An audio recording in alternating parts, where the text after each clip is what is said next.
Hi, I'm Brandy Vaughn, and for those of you who don't know me, I have been an activist speaking out against SB 277 here in California. Wow, what happened to our rights? Yeah. How did I sit back and let this happen? Yeah. This is a very slippery slope. In this fight, I have been under a little bit of heat, and I wanted to document this just in case. I wanted to show some of the intimidation tactics that I've been under. There is a lot of shady stuff that goes on behind the scenes. I got involved in this fight because I used to work for Merck here in Santa Barbara where I live, and I worked there from 2001 until 2003, and I sold Vioxx for Merck. Vioxx was eventually taken off the market, and it was proven that Merck had knowledge that it increased heart attacks and stroke by 2 times, and it injured and killed a lot of people. It was eventually pulled off the market, and I lost a lot of faith in the healthcare system. I went to Europe, and then I came back with a 6-month-old son, and I was bullied at the pediatrician's office in San Francisco when I asked to see vaccine inserts and questions about them. That was a huge red flag for me because I already had mistrust of doctors and the healthcare system in general and pharma. And so I did a lot of research, and that was 4 years ago, and that was where my vaccine research started. And I realized that they were not very safe, actually, and not very effective, and I chose not to vaccinate my son. So when I heard about SB 277 in California, I decided that it was important that my voice was heard and that I was speaking up against it and part of the fight. So when I made that decision 3 months ago, I know that I knew I was going to take some heat for it, but I wasn't quite sure how much heat. And so I'm making this video today to describe the intimidation tactics that have been used against me to try and silence me. The first one happened when I was coming back from the Capitol rally in Sacramento against SB 277. We're not going away! We're not going away! We're not going away! We're not going away! And I came home with a friend to my hide key being on my doorstep, open to the key.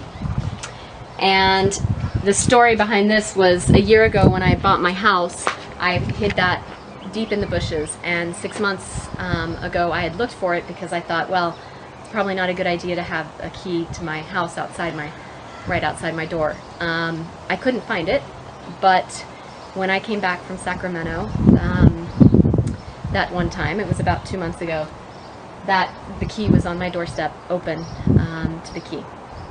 That day I had my locks changed, and I called an alarm service, and I installed a $3,000 alarm system 2 days later. So what happened apparently is someone opened the door, the front door, went through the front door, picked the lock, and my alarm went off, and they immediately disarmed it with the master code, which nobody had but me. I made sure nobody else had that code, and they disarmed it at the panel with that code. Panels inside.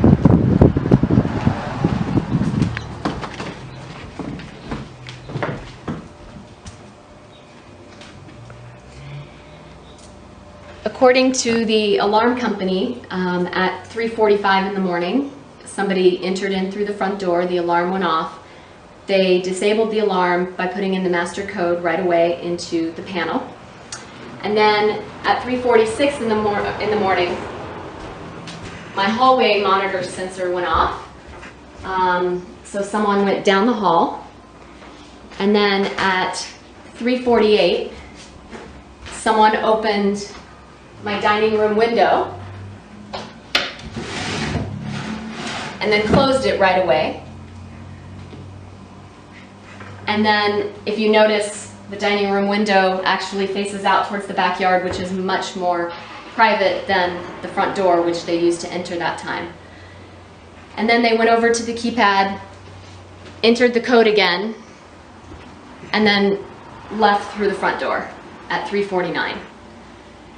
After the incident, I talked to some security experts who have actually done intimidation for corporations, and they explained a few things. They said, well, they were probably tapping your place, so everything I say and do in here is listened to, if not watched.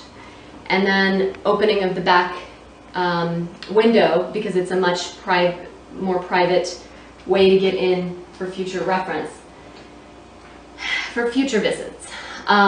When I did return home, and the police came in and made sure nobody was here, and then I came in after the alarm was set off, after the break-in.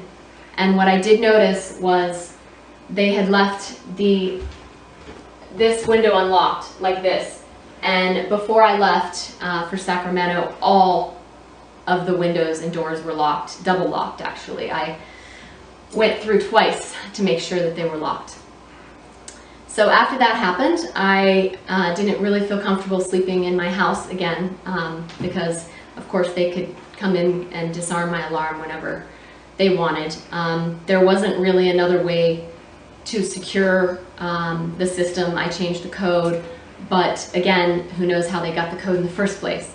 The security expert is pretty convinced that the house is tapped, my phone is being listened to, my conversation, my text messages, and then my computer, both my computers as well. The next thing that happened actually was with my computer. So one of the things that the police wanted to know was if anything was taken in the break-in. Of course, nothing was, because they weren't here to take anything. I did have a computer here in a hiding spot, and when the police were here, I did actually come and look to make sure the computer was still here, and it's here above the microwave is its hiding spot.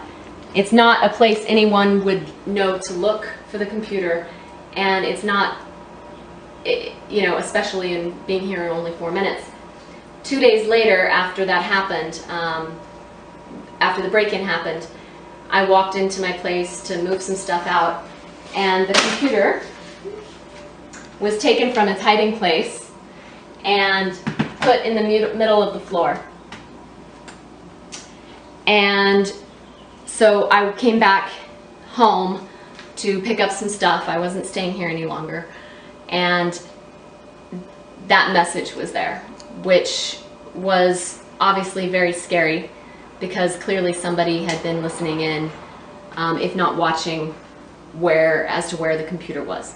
So after that, I decided that it would be best to get out of town, and I left town for a couple of weeks and really went off the grid for a good part of that.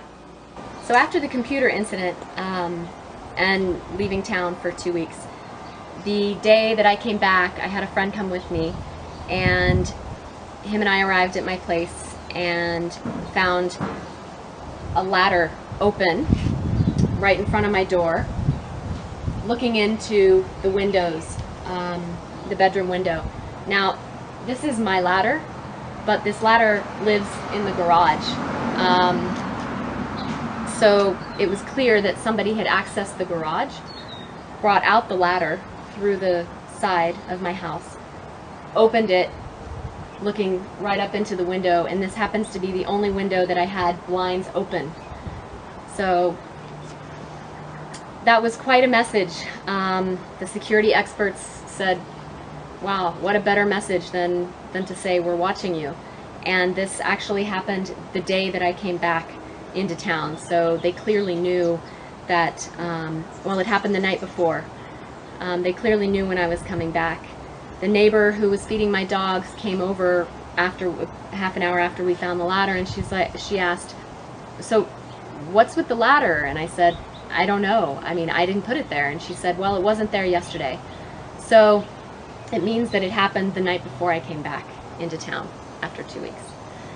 So clearly they are watching. The next incident was just 2 days later, and that's in the garage. This Buddha was on the floor. Normally the Buddha is pretty heavy. It was on here on top of the dog cage, holding the towel to cover it up at night for the dogs.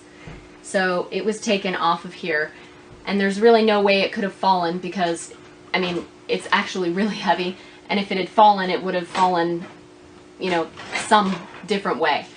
But I walked in and I found it right there on the ground. The pictures were also knocked over. So then 2 days later, I noticed it first through the kitchen window, and it's not something I have ever seen before, but there is a duck.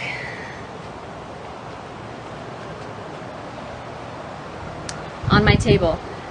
And when I talked to the security experts, I said, I don't understand the duck. And then it came to me that I had been on my phone having a lot of conversations about people asking me, you know, are you staying at your house? What are you going to do? And I used the term repeatedly, well, I'm not staying at my house. I feel like a sitting duck because they can get in at any time. And, you know, I'm a sitting duck. And so that was actually quite disturbing to come home to. Now I have a duck. I have never seen it before. It's not mine. Nobody else is having access that would bring a duck. It's a clear message that, again, they are watching me. And the intimidation is quite, you know, intimidating. And it's quite scary.